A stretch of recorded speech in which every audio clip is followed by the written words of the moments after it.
शुरुआत आप लोगों से करते हैं कि शो में क्या कुछ नया कॉन्सेप्ट काफ़ी अलग डिफरेंट दिख रहा है। अगर आप बताना चाहोगे अपने किरदार के बारे में एंड शो के बारे में।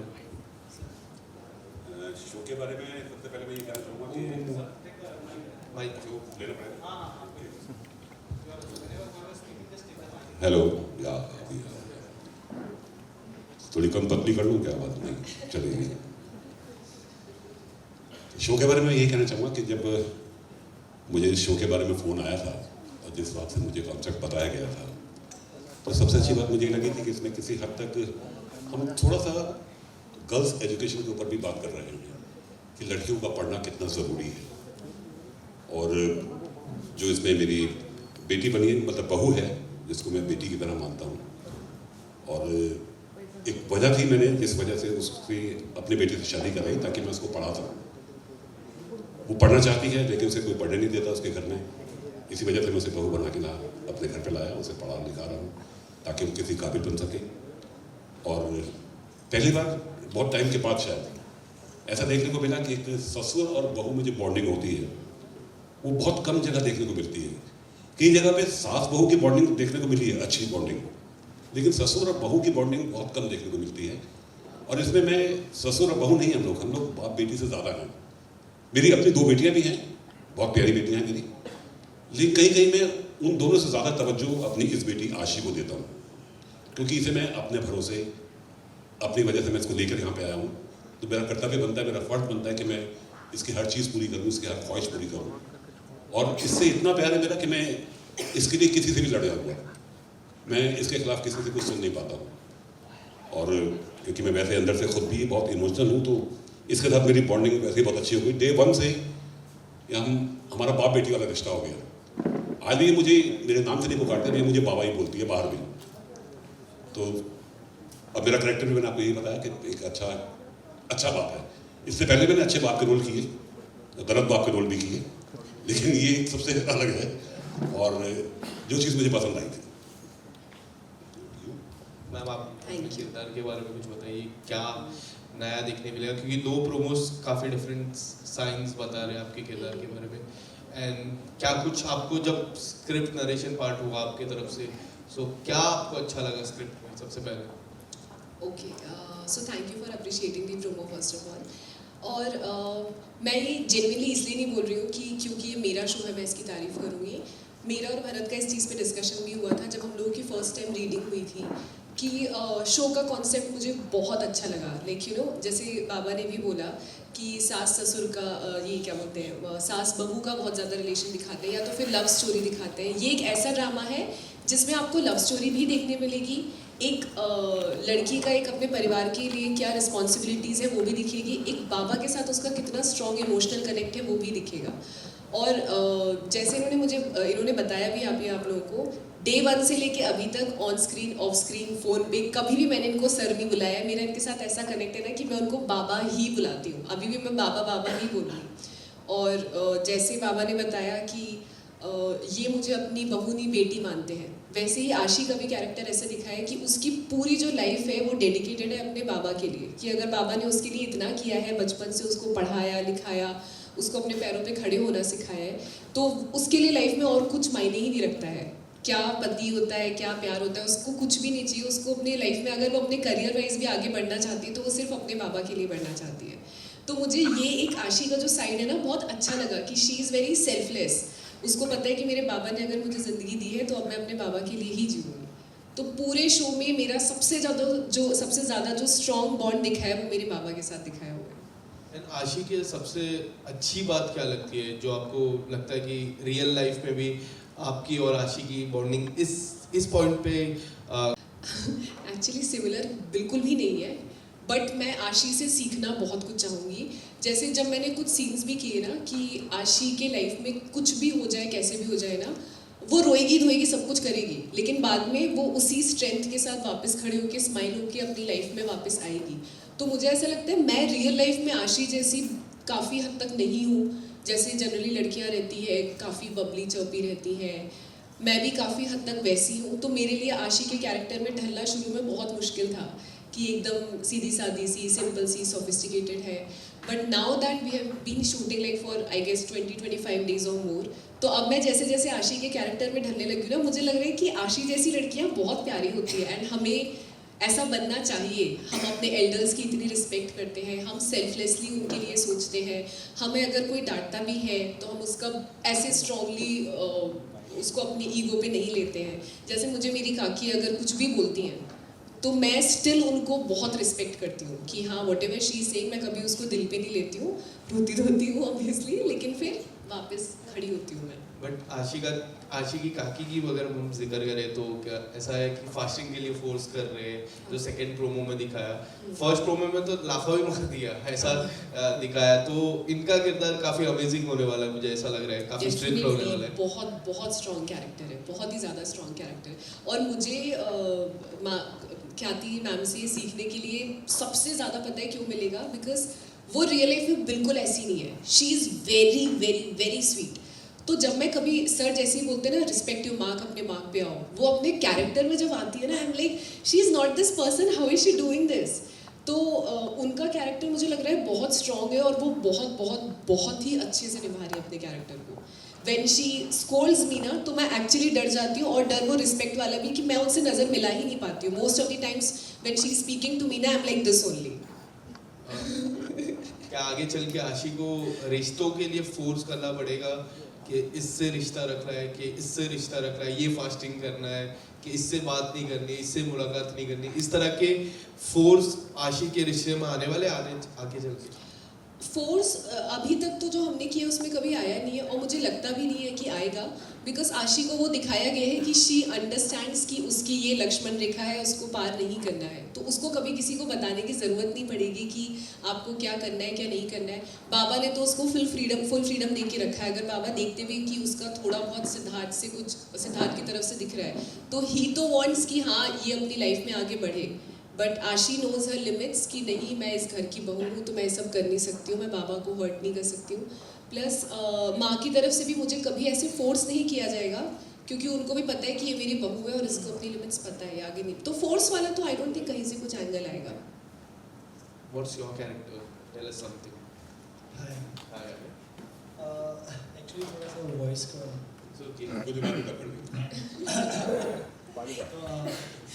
सेल का कैरेक्टर फर्स्ट ऑफ ऑल ऐसा है कि कॉलेज में जो हर बंदे का ड्रीम होता है कि मुझे पहला कैरेक्टर ऐसा ही प्ले करना है कि कॉलेज में कूल डूड और स्पोर्ट्स में भी अच्छा है, लोगों की मतलब एल्डर्स की रिस्पेक्ट करता है। तो ये कैरेक्टर मतलब ऐसा कि एक तरफा प्यार करता है, लड़की की भी समझ रहा है कि कैसा मतलब क्या किस सिचुएशन में है वो, तो और वो लिमिट्स में रह के, और एक मतलब उसका ऐसा चल रहा है कि ड्रीमी है सब कुछ, या पता नहीं रियल क्या है ड्रीमी क्या है, उसको समझ नहीं आ रहा। उसको प्यार होता है तो पता नहीं लगता कि क्या चल रहा है लाइफ में, वो खुद को रोक भी रहा है लेकिन रोक नहीं पा रहा है, तो वैसा चल रहा है। और मतलब वो सिचुएशन में ऐसी में फंसा हुआ है कि उसको रियलिटी और उसमें डिफरेंस, इमेजिनेशन में डिफरेंस पता नहीं लगे वो तो। और देखते हैं आगे जाके कैसा क्या लेयर्स आती हैं कैरेक्टर में। बाकी अच्छा कैरेक्टर है, cool dude. All the best. Thank you. आशी की काकी का किरदार जो personally I am looking forward for that character. Tell us something, how strong your character is and how you are looking forward to your character, because we have seen you playing so many amazing roles, and what's next for this character? So about Amrita, firstly, thank you so much all of you for coming. And for Amrita, I would like to say कि ये एक ऐसा character है जिसकी ज़िंदगी में एक बहुत बड़ा हादसा हुआ है, जिससे ये कभी उभर नहीं पाई है। इस कैरेक्टर का जो फोकल पॉइंट है वो ग्रीफ से निकल के आता है। कुछ लोगों ने इससे पहले मुझे पूछा कि क्या आपका कैरेक्टर नेगेटिव है।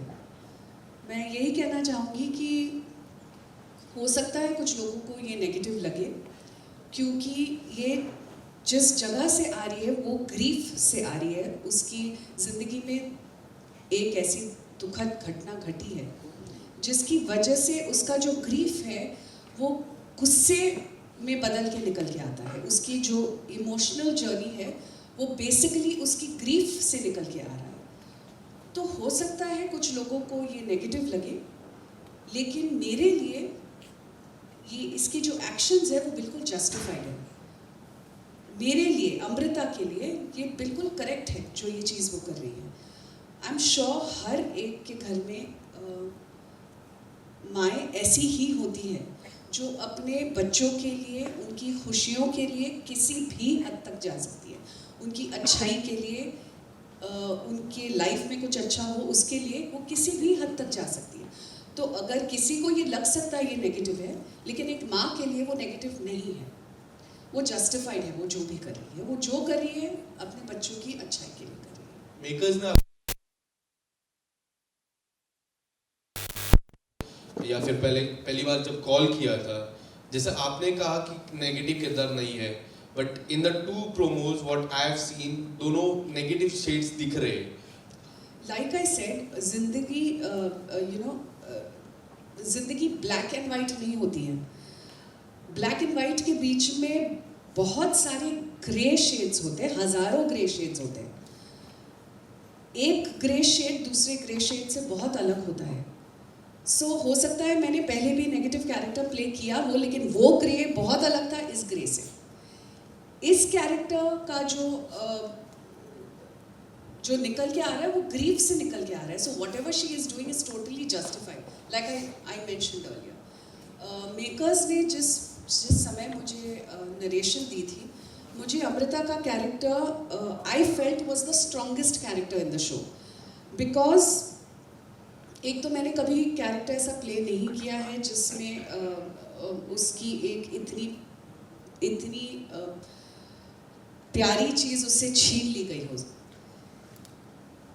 उस इमोशन के साथ वो जीती है, वो ज़िंदगी भर उस चीज़ को भुला नहीं पाई है।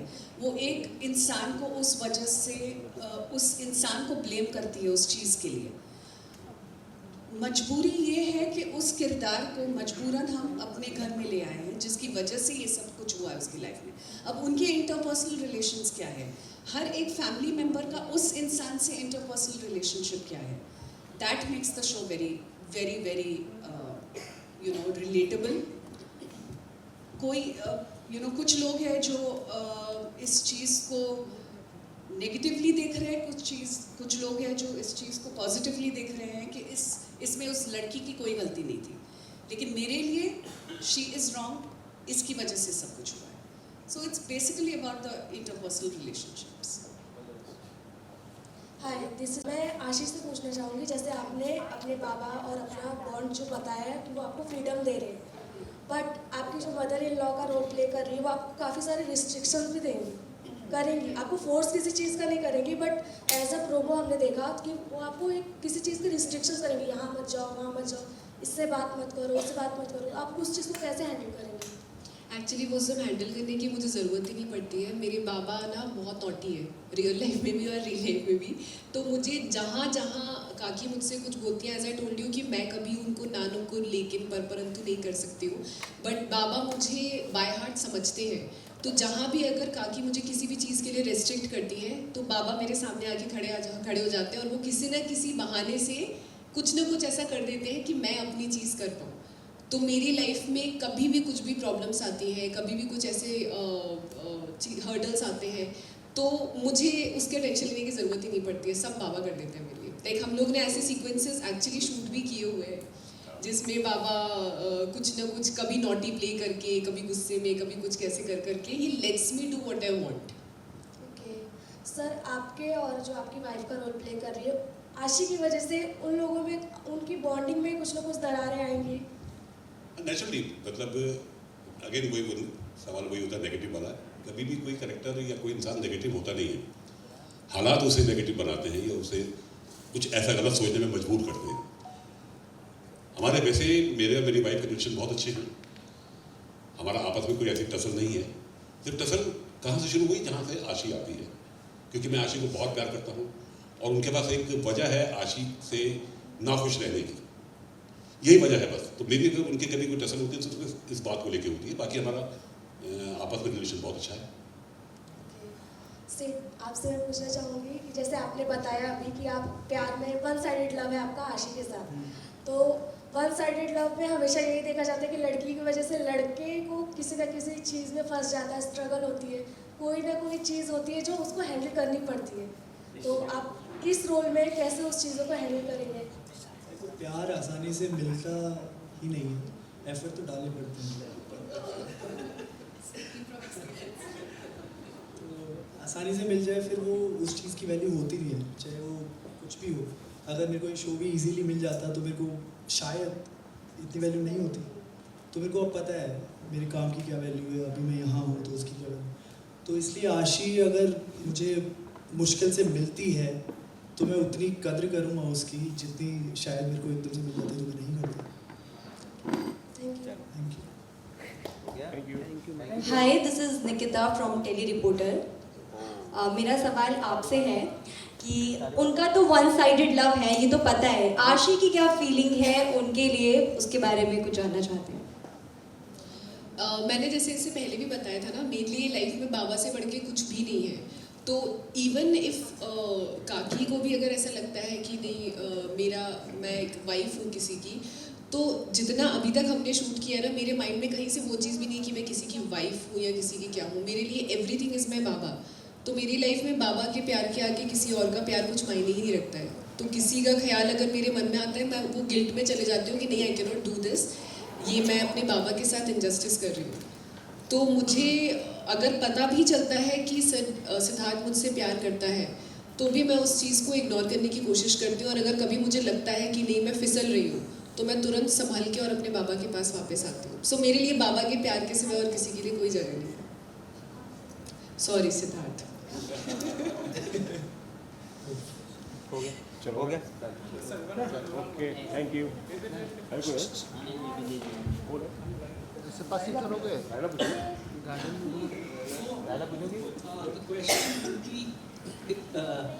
Where is the husband of yours? Where is the husband? So where is the husband of yours? Yeah, what? No. So he's. So for that you will have to watch our show. That is the intrigue that we are trying to create. तो आप please show देखिए हमारा, आपको पता चल जाएगा what we are trying to say in the promo. For that you'll really have to watch.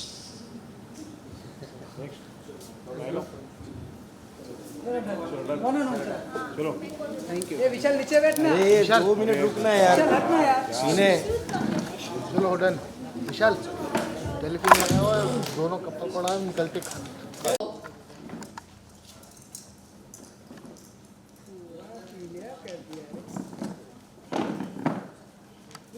इसी life में अच्छा मिल गया।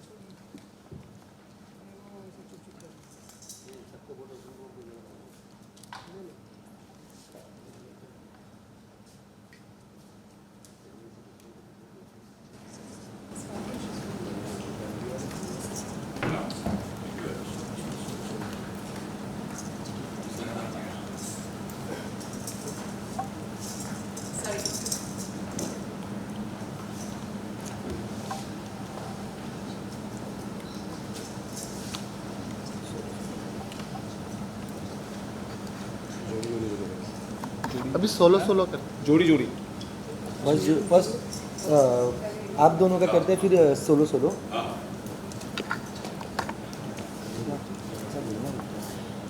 सेंटर लुक देना, centre look.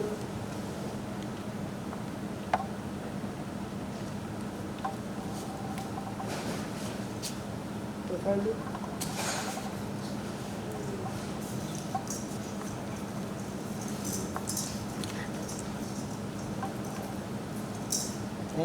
Thank you.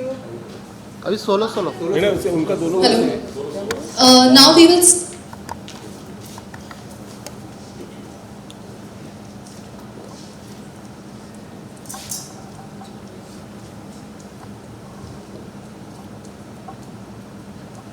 Thank you. Hold up, ये थंबा रहेगा।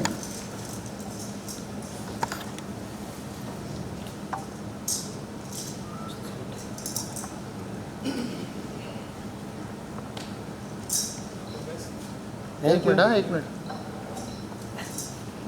इतना जल्दी क्यों हो जाता है? Thank you. सब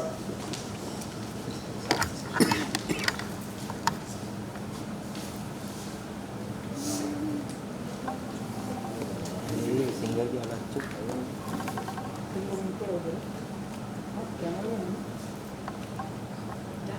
थैंक यू।